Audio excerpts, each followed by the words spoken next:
Bakit po sila nagngangal-ngalan? Eh, dahil na naman po ay sabi ko na sa inyo, eh. Oh, ayan na naman, bakit ganyan? Gabi na, ah. Oh, gabi na, madilim na, wala pa din tao do'n. Anong nangyari? Dito madaming tao, eto madaming tao, ayan oh, nakita niyo? Do'n sa likod madaming tao, pero dito sa may kulay green, eh, walang tao. Pero gabi na 'yan, imposible namang hindi pa nag-uumpisa 'yan, 'di ho ba? Saglit, tingnan natin.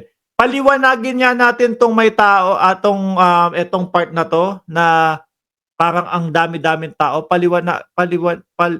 pa pa bungal-bungal din pala. Wala din palang tao dun. Gabi na, wala pang tao. Sabi tuloy ni Shirokan sa'kin, nagising pa hanggang ngayon, "May COVID ba diyan?" "Bakit ho?" "Eh, kasi may social distancing." Hindi po kagaya nung mga ipinapakita sa atin ni Andrew E. Mga kababayan, na kagaya ho nito, oh. Oh, yung kagaya po ng ganito. Oh, oh. Talagang puno ho, mga kababayan. Eh, sila ang ginagawa nila para matapatan po yung ganitong kadami, ang ginagawa ho nila mga bossing, kumukuha po ng footage, ng video footage po sa mga concert para lang masabi na madami sila at para lang masabi na puno po yung mga rally nila. Pero ang katotohanan po eto, o 'pag nakita niyo ho mga kababayan, ewan ko kung siguro may nag-show sa gitna nito kaya yung tao, eh, nandito lang. Ang galing ng ginawa nila 'no? Oh, diniliman nila para magmukha namang madaming tao, diniliman nila. Pero kapag isinom mo at inilawan mo, ganyan talaga ang magiging itsura. Ano 'to? Wala na sumasama? Laos na siguro, 'no? Nagsawa na siguro, mga kababayan. Eh, ikaw ba naman, yung dating mga sinusuportahan mo na politiko, eh, may mga tinatanong tayo sa kanila tapos ayaw nilang sagutin. Yung mga paggastos o yung mga paggamit doon sa pera ng bayan, ayaw nilang sagutin. Paano nga naman sasamahan ng sambayan ng Pilipino? Paano nga naman susuportahan at ibabalik sila sa Senado? O di ho ba? Eh, yung mga bago nila, o wag nang paupuin din. Baka gawin lang din po yung kagaya nung mga nakaposisyon na ho ngayon. O, naku, yang mga yan, sila Epe, at etong mga ito, yung mga papasok o yung mga papuntang North. Hmm, pa-North, sabi ni Zero Kansaki, pa-North, papuntang North. Eh, wag na nating iupo. Kasi baka ganyan lang din ang gawin kagaya nung mga Bato de la Rosa, magpapahiring, walang kakwenta-kwentang hearing para mapabagsak lang ang Pangulo. Oh, halata ho ng mamamayang Pilipino kasi yun. Kaya ang resulta, ang epekto, eto po. Alaws tao. Pero si Jimmy Bondoc, hindi ako magsisinungaling sa inyo, Si Jimmy Bondoc may linabas na video, 'no? Ang dami nga naman, 'no? Nagkumpul-kumpul nung nandoon na po si dating Pangulong Duterte. Pero ang suspetsa ko po do'n, mga kababayan, yung inilabas na video ni Jimmy Bondoc na punong-puno ng tao tapos nagtataas ng cellphone ay kumbaga etong mga tao na nandito at kagaya niyan, etong mga tao na nandito po, eh, pinausog nila, binuksan na nila kasi dadating na ang pangulo. Eh, kapagka ganyan 'no, kagaya niyan, gabi na, gabi na, wala pa ding mga tao, wala pa ding mga nakaupo dito. Pagka ganyan ho kasi, makikita walang tao talaga sa kanila.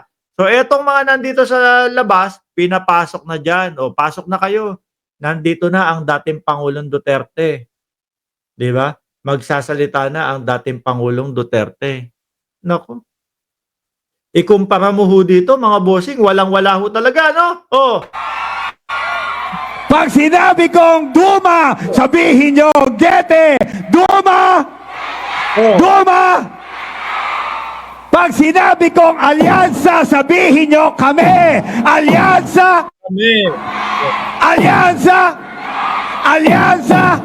Sino ba ang pinaka... Tingnan nyo ho mga kababayan. Yan talaga ang totoong dumog versus po, iusog natin.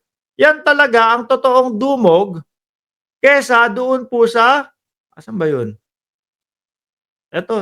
O yan. Kesa po dito na parang bungal-bungal ho. Walang pumupunta, di ba? Par Just Vincent o Allen Mar Deplian. Shoutout sa inyo. At Ma'am Delia Rosario, panot pala. Wala ho kasi. Yung lagi po nilang sinasabi, mga kababayan, na madami po sila. O eto, madami po ba yan? Di ba? At, alam niyo po, ang ginawa nila doon sa upuan, kailangan green. Bakit? Para magmukhang may mga taong nakaupo na nakakulay green. Upuan lang po. Sabi ni Ma'am Delia Rosario, dami pala. Upuan nga lang, kulay green. Di ba? Hindi kagaya po. Doon sa alyansa, talagang wala nang paglagyan yung tao eh. So ano pa i-expect nyo dito? Ayaw nang suportahan yung mga kandidato po ng dating Pangulong Duterte, mga kababayan. Kaya kung ano yung nakikita nyo po dito sa mga campaign rally nila, siya din pong makikita ninyo kung ano ang posisyon nila doon sa mga survey. So tugmang-tugma naman niya ho. No? Kulelat sa survey at dito sa mga rally nila, walang o at walang tao. Sawa na po sa kanila, mga kababayan. Naku. Mamaya ho, pagka nanood ng replay yung mga DDS, mag-iiya ka na naman po dito sa channel natin yan. Magagalit na naman po sa atin yan. Oy, bayaran ka! Paanong bayaran? Pinakita lang natin. Ayan, rally nila, walang nakaupo. Alangan naman kayang tanggalin ng editing yan. Sa dami niyang mga upuan na yan, ang busisi naman po naming mag-edit kung ganun. Wala lang talagang pumupuntang tao sa kanila versus po sa pumupunta sa alyansa. Ayan. Di ba? Nakikita nyo na ang pagkakaiba? At isa po sa nakikita kong dahilan niyan, mga kababayan, dahil po yung mga pagpapatawag sa kanila sa investigasyon, mga katanungan po sa kanila, ay iniiwasan nila at nagtatago sila sa kanilang mga alibay. Sabi ni Magno Bayani, babaha ng walang ulan, Boss Mark. Luha ng DDS. Anyway, mga bossing, eto, may good news ho ako sa inyo. Gumaganda po